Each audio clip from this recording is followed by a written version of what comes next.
Pernah nggak kalian mikir, kok bisa ya sepotong besi di antara gerbong ini narik beban ribuan ton tanpa putus? Padahal beban di belakangnya itu setara berat ratusan gajah. Ini bukan sulap, ini adalah engineering tingkat tinggi.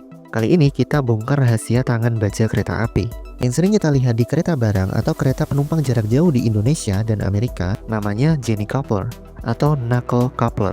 Desainnya unik, mirip dua tangan yang saling menggenggam kuat. Saat dua gerbong mendekat, jempol bajanya akan berputar, masuk ke telah lawan, lalu klik. Pin baja berat secara otomatis akan mengunci.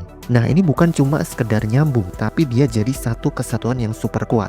Rahasianya bukan cuma di bentuk, tapi di bahannya. Coupler ini dibuat dari baja cor karbon tinggi, cast steel, atau baja paduan mangan. Material ini sengaja dipilih karena punya daya tahan tarik yang luar biasa ekstrim, dan nggak gampang retak meski dihantam beban ribuan ton setiap hari. Ibaratnya, ini adalah otot baja yang sudah diproses panas biar sekuat tank. Tapi tunggu, kalau cuma besi kaku, pasti bakal patah dong pas lokomotif mendadak narik rangkaian gerbongnya. Makanya di balik coupler ada namanya draft gear. Ini adalah sistem peredam kejut berisi pegas raksasa atau bantalan hidrolik yang tugasnya menyerap sentakan keras pas kereta mulai jalan atau ngerem. Tanpa draft gear ini, sambungan kereta bisa rontok seketika karena hantaman energi kinetik yang terlalu besar. Nah, di dunia ini coupler itu banyak banget jenisnya, teman-teman. Selain Jenny Coupler yang kita bahas tadi, ada juga Scharfenberg Coupler. Ini yang kalian lihat di KRL, MRT, atau LRT, paling canggih. Dia nyambungin gerbong, sistem kelistrikan, sampai selang udara otomatis dalam sekali klik, tanpa perlu petugas yang turun. Makanya cocok buat kereta penumpang perkotaan yang sering bongkar pasang rangkaian. Ada juga buffer and chains, si klasik dari Eropa. Ada dua bantal bulat buat nahan benturan, dan rantai di tengah buat narik rangkaian gerbong. Semua prosesnya itu dilakukan manual, dan butuh petugas turun tangan.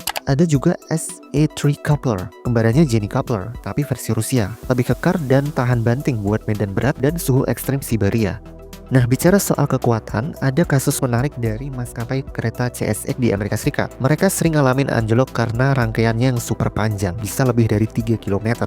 Masalahnya, ada fisika di balik fenomena ini. Saat kereta sepanjang itu ngerem di tikungan, gerbong di belakang yang berat bakal mendorong gerbong depan dengan gaya raksasa yang disebut buff force. Kalau gaya dorong ini melebihi batas kekuatan toleransi samping coupler, gerbong bisa melipat atau ngalamin yang namanya jackknifing dan akhirnya lompat dari rel. Jadi sekuat-kuatnya baja paduan mangan, dia tetap punya batas maksimal kalau dipaksa nahan beban yang gak masuk akal.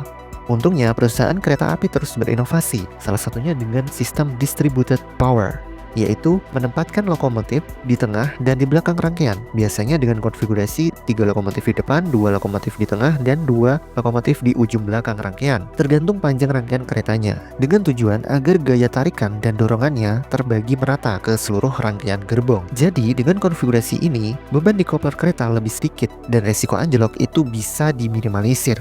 Gimana menurut kalian? Siapa yang baru tahu fakta ini? Tulis di kolom komentar di bawah.